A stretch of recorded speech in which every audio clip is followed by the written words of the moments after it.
नमस्कार, स्वागत है आप लोगों का केबीटी रिएक्शन के इस दूसरे पार्ट में। यानी कि आज की इस दूसरी श्रृंखला में हम बात करेंगे एक काफ़ी महत्वपूर्ण व्यक्ति के बारे में। तो दर्शकों मैं आप लोगों को बता दूँ कि आज की इस फेकोलॉजी में आज के इस रिएक्शन वीडियो में जो आज के फेकोलॉजिस्ट हैं, यानी कि जो आज के फेकोलॉजिस्ट हमारे मुकेश मोहन जी हैं, तो फेकोलॉजिस्ट ने एक बड़ा शानदार गप फेंका है। मैं चाहता हूँ कि आप खुद वीडियो देख लीजिए और वीडियो देखने के बाद आप खुद अंदाज़ा लगाइए कि हमारे फेकोलॉजिस्ट जी कितना शानदार और कितना तथ्यात्मक फेंकते हैं और कितनी ईमानदारी से। अरे बाप रे, ये तो धोती खोल रहा है। मजाक नहीं कर रहा हूँ, बड़ी ईमानदारी से फेंकते हैं। चलिए वीडियो देखते हैं और इन्होंने क्या फेकमबाजी की है वो समझते हैं और सुनते हैं। डॉक्टर अंबेडकर के अंबेडकर सरनेम के बारे में आजकल खूब झूठ फैलाया जा रहा है। वो डॉक्टर अंबेडकर की टाइटल अम्बावाडकर उनके ब्राह्मण गुरु से आ रही है। इसी रील की बात कर रहा हूँ मैं। ओह अच्छा, मतलब ये जो है किसी और को बोल रहे हैं कि डॉक्टर अंबेडकर के बारे में जो है झूठ फैलाया जा रहा है और यहाँ पर शायद ये मुकेश मोहन जी जो हैं ये ओझा जी को एक्सपोज कर रहे हैं। ये वही ओझा जी हैं, हालांकि मैं ओझा जी को भी यहाँ पर क्रेडिट नहीं दूंगा। डॉक्टर अंबेडकर के अंबेडकर सरनेम के बारे में आजकल खूब झूठ फैलाया जा रहा है। वो डॉक्टर अंबेडकर क्या बात की टाइटल अम्बावाडकर उनके ब्राह्मण गुरु से आ रही है। इसी रील की बात कर रहा हूँ मैं। यहाँ पर मुकेश जी सच बता रहे हैं। बिल्कुल सुनते हैं सच क्या है। डॉक्टर अंबेडकर के सरनेम को लेकर के काफी झूठ फैलाया जा रहा है।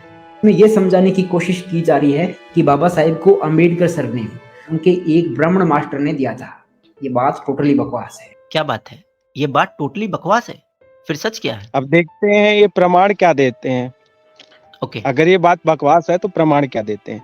महाराष्ट्र के रत्नागिरी जिले के अंबेडावे गांव में बाबा साहेब का परिवार रहता था और महाराष्ट्र में ही अपने गांव या शहर के नाम के पीछे कर लगाने का चलन है। क्या बात तो इस तरह बना अंबाडावेकर, जो बाद में सहूलियत के हिसाब से अंबेडकर हो गया। गवर्नमेंट वेरीफाइड बाबा साहेब की राइटिंग्स एंड स्पीचेस के वॉल्यूम 10 के पेज नंबर 3 पर बाबा साहेब के पिता का सरनेम भी अंबेडकर है।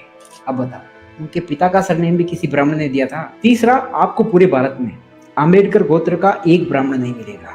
तो एक ब्राह्मण मास्टर कहाँ से आया जिसने बाबा साहेब को अंबेडकर सरनेम दिया? है किसी के पास कोई जवाब? Wake up to reality. देखिए, जैसे इन्होंने कहा कि वॉल्यूम 10 में उनके पिताजी के नाम का उपनाम अम्बावाडकर लिखा है। हालांकि इन्होंने दिखाया नहीं है प्रमाण। और क्या उस वॉल्यूम के अलावा अन्य भी जो भी डॉक्यूमेंट है उनके पिताजी से संबंधित, वहाँ क्या उनका उपनाम अंबेडकर या अम्बावाडकर ये लिखा हुआ है? इस चीज को भी इन्हें पुष्ट करना चाहिए था। और क्या बाबा साहब अपने जन्म के समय से ही वो अंबेडकर या अम्बावाडकर उपनाम का प्रयोग करते थे? ऐसा कोई प्रमाण नहीं दिखाया। हो सकता है कि वहाँ परंपरा रही हो कि गांव का नाम लिखते हो, लेकिन इसका मतलब ये तो नहीं है ना कि बाबा साहब भी उसको लिखते थे।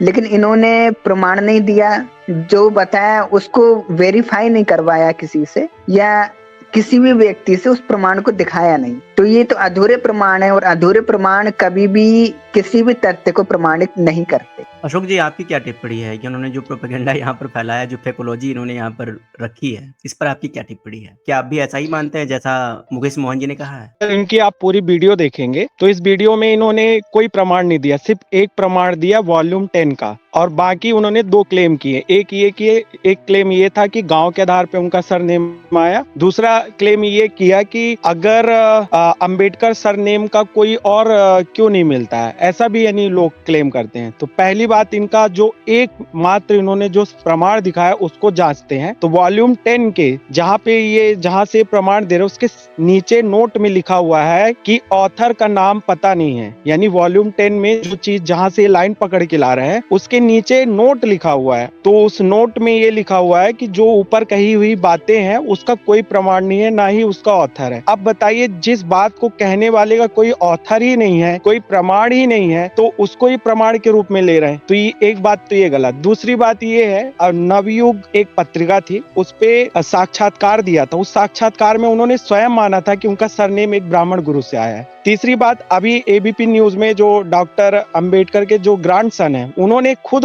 इंटरव्यू में कहा कि जो अंबेडकर सरनेम है वो उनके ब्राह्मण शिक्षक से आया है।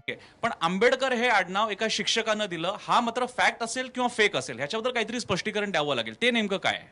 फॅक्ट आहे, आंबेडकर हे आडनाव दिलं गेलेलं आहे? दिलं गेलेलं आहे. कुणी दिलं? त्यांच्या शिक्षकांनी दिलेलं आहे. मूळ आडनाव आंबवडेकर होतं वगैरे? नाही, मूळ आडनाव सकपाळ होतं. हो, आणि त्या शिक्षकांनी आंबेडकर हे आडनाव दिलं. म्हणजे ते शिक्षकही होते आणि तिथले प्रिन्सिपॉलही होते. त्यांनी ते नाव जोडलं त्या ह्याच्यामध्ये आणि ते आंबेडकर केलं आणि ते कंटिन्यू झालं. पण त्यांच्या उरलेली जी भावंडं होती ती सगळी भावंडं सकपाळच लावत होती. आणि त्या दृष्टांताच्या बद्दल तुमचा काही आक्षेप नाहीये कि असा पुत्र तुझ्या पोटी येईल? और तीसरी बात, ये लोग ये बहुत ज्यादा पूछते हैं कि अगर अंबेडकर सरनेम का कोई ब्राह्मण क्यों नहीं मिलता, तो अल्ट न्यूज को हरि नरके जी ने एक फोटो शेयर किया था जिसमें अंबेडकर जी के जो ब्राह्मण गुरु हैं उनकी पीढ़ियों की फोटो है, उनकी जो आगे की पीढ़ी है उनकी फोटो है। अब हरि नरके कौन है? हरि नरके वही है जिन्होंने अंबेडकर संपूर्ण वाङ्मय पूरा संपादन किया है। तो इनका जो भी वीडियो है इस पे उन्होंने कुछ भी नहीं दिखाया, सिर्फ वॉल्यूम 10 दिखाया। वॉल्यूम 10 के बारे में हम आपको बता ही चुके हैं। अच्छा, तो अशोक जी, जैसा कि आप टिप्पणी कर रहे हैं कि इन्होंने जो पेज दिखाया, यानी कि बाबा साहब अम्बेडकर संपूर्ण वाङ्मय का इन्होंने जो सोर्स दिखाया है, उस सोर्स में इन्होंने घालमेल किया है। ये है वो रेफरेंस जहाँ से इन्होंने उठाया था, और यहाँ पर वो बाबा साहब अम्बेडकर जी के पिता का नाम पढ़ रहे थे। ये मैं दिखा देता हूँ कहाँ पढ़ रहे थे। ये देखिए, ये कोट कर रहे थे वो। यहाँ देखिए, राम जी मौला जी अम्बेडकर बता रहे थे कि यहाँ पर उनकी राइटिंग ने स्पीच में जो है ये मेंशन किया हुआ है बाबा साहब अम्बेडकर जी के पिता का नाम। लेकिन यही नीचे हेडर में जब देखेंगे आप सबसे नीचे, तो name of the author is not ये printed on the article. Ashok ji, तो यहाँ पर हम देख रहे हैं कि ये रेफरेंस हमारे मुकेश मोहन जी ने दर्शकों को दिखाया है और कह रहे हैं कि इसमें बाबा साहब अम्बेडकर जी के पिता का नाम फलां लिखा हुआ है, यानी कि रामजी मौलाजी अम्बेडकर लिखा हुआ है ऐसा। तो फिर वो कह रहे हैं कि अगर बाबा साहब जी के पिताजी का नाम ही अगर अम्बेडकर था, तो फिर ऐसे में ये बात ही झूठ हो जाती है कि बाबा साहब जी का सरनेम किसी ब्राह्मण ने दिया था।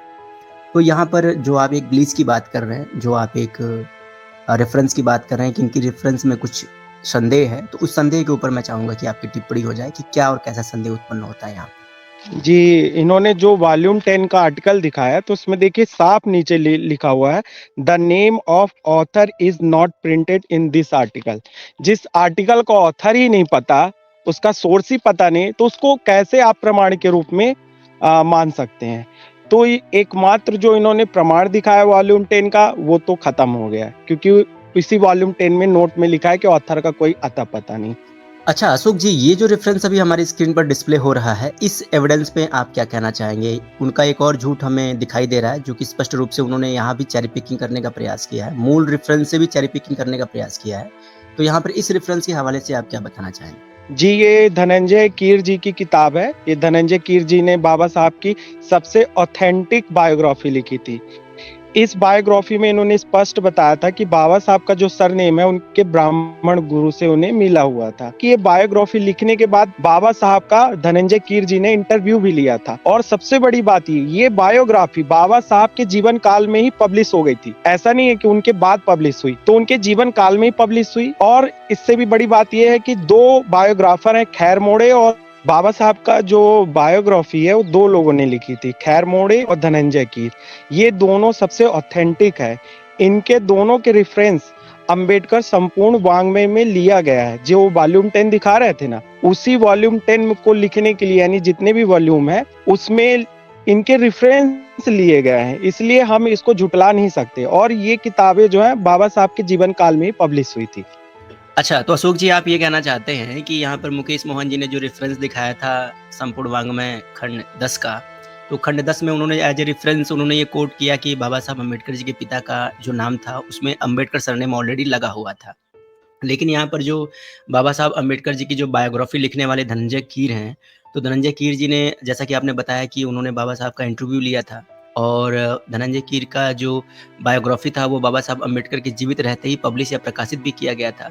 तो ऐसे में एक प्रमाणिक सोर्स पर तो हम इसी पुस्तक को ले सकते हैं, और इस पुस्तक को एज ए रेफरेंस अगर हम लें, यानी कि समकालीन एविडेंस के तौर पर अगर हम इसको चुनें, तो समकालीन एविडेंस के तौर पर इसमें कहीं भी बाबा साहब अम्बेडकर जी के पिता का नाम जो है वो अम्बेडकर सरनेम से जुड़ा हुआ नहीं दिखाई देता। तो यहाँ पर जो चेरी पिकिंग कर रहे हैं मुकेश मोहन जी, मतलब जो समकालीन दस्तावेज है उसका रेफरेंस वो नहीं ले रहे हैं, बल्कि वो रेफरेंस किसका ले रहे हैं? तो बाबा साहब अम्बेडकर संपूर्ण वाङ्मय, उस पुस्तक का रेफरेंस ले रहे हैं जिस पुस्तक में नीचे स्पष्ट रूप से लिखा हुआ है कि ये रेफरेंस जो हम एड ऑन कर रहे हैं या ये रेफरेंस जो हम चुन रहे हैं, जिसमें हम ये बता रहे हैं कि बाबा साहब अम्बेडकर जी के पिता का नाम अम्बेडकर सरनेम से जुड़ा हुआ था, तो उसमें साफ-साफ लिखा हुआ है कि ऑथर का पता नहीं है। यानी कि किस ऑथर से ये रेफरेंस लिया गया कि बाबा साहब जी के पिताजी के नाम के साथ अम्बेडकर सरनेम जुड़ा हुआ था, उस ऑथर का पता नहीं है। जबकि यहाँ पर ऑलरेडी धनंजय कीर ने जो बायोग्राफी लिखी है, तो इस बायोग्राफी में बाबा साहब अम्बेडकर जी के पिताजी के सरनेम के साथ कहीं भी अम्बेडकर जुड़ा हुआ ये नहीं बताते हैं, और ये पुस्तक ऐसे सबसे ज्यादा प्रमाणिक मानी जानी चाहिए। और एक चीज मैं दर्शकों को भी बता दूं कि यहाँ पर आप लोग देख लीजिए कि सबसे महत्वपूर्ण ये है कि धनंजय कीर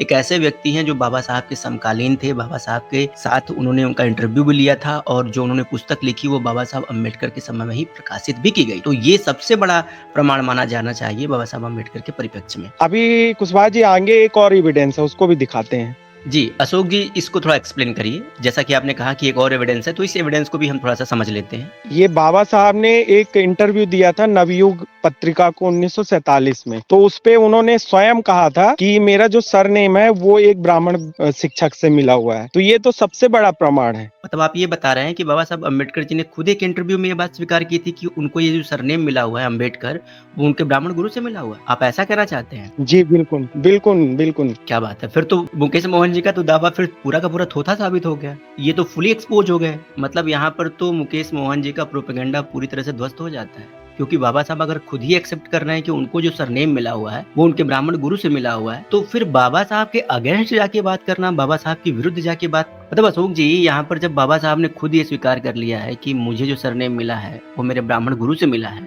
तो ऐसे में मुकेश मोहन जैसा व्यक्ति इतने छिछले स्तर का झूठ क्यों बोल रहा है? क्या मुकेश मोहन बाबा साहब को नहीं मानता? उसको सांस तो लेने देवे।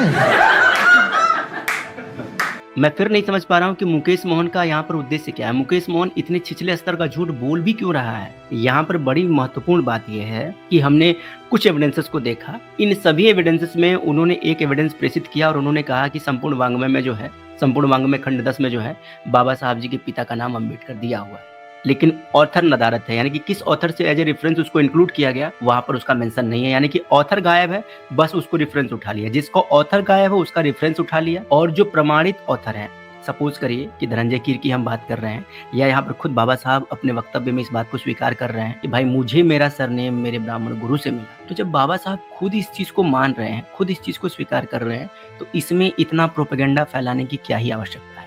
इसमें इतना ज्यादा प्रपंच करने की क्या ही आवश्यकता है? बाबा साहब तो कहते थे कि पहले जानिए फिर मानिए और बताइए। ये तो अपनी मनमर्जी से प्रोपेगेंडा फैला रहे हैं। जो इनके पास व्हाट्सएप पे मैसेज आ गया वही इन्होंने वीडियो में बना दिया। ये भी बात सही है। यानी कि आप ये कहना चाहते हैं कि अभी रिसेंट में जो ध्रुव राठी ने जो एक वीडियो बनाई है व्हाट्सएप यूनिवर्सिटी के ज्ञानी, यानी कि आप ये कहना चाहते हैं कि मुकेश मोहन जी व्हाट्सएप यूनिवर्सिटी से ज्ञान लेते हैं?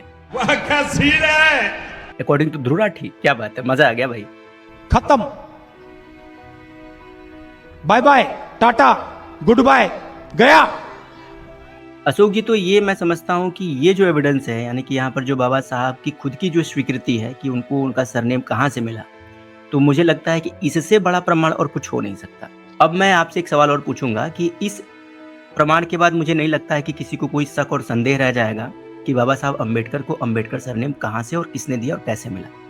लेकिन फिर भी चलिए, अगर किसी को और भी डाउट हो, किसी को और भी क्वेरी हो, और भी ज़्यादा जानकारी अगर कोई व्यक्ति लेना चाहे, तो क्या आप कुछ ऐसा सजेस्ट कर सकते हैं कि जिसके ऊपर, यानी कि बाबा साहब अम्बेडकर को सरनेम कैसे मिला, इसके ऊपर कोई डिटेल इन्फॉर्मेशन वीडियो उपलब्ध है क्या? कोई मतलब फुल डिटेल में अगर कोई जानकारी लेना चाहे तो उसको कहाँ जाना चाहिए और कैसे वो प्राप्त कर सकता है, इसके बारे में थोड़ा हमें बताएं। जी, सनातन समीक्षा पे एक पूरा फुल डिटेल वीडियो है, उस पे एक एक एविडेंस बताया गया है। तो जिसे इस टॉपिक पे फुल वीडियो देखना हो वो सनातन समीक्षा पे जाए और वीडियो देखें। तो चलिए, आज का ये रिएक्शन वीडियो यहीं क्लोज करते हैं और मिलते हैं किसी और बुद्धिजीवी और तेजस्वी व्यक्ति के किसी झूठे प्रोपेगेंडे को एक्सपोज करते हुए अगली वीडियो में। तब तक के लिए सभी को जय सिया राम।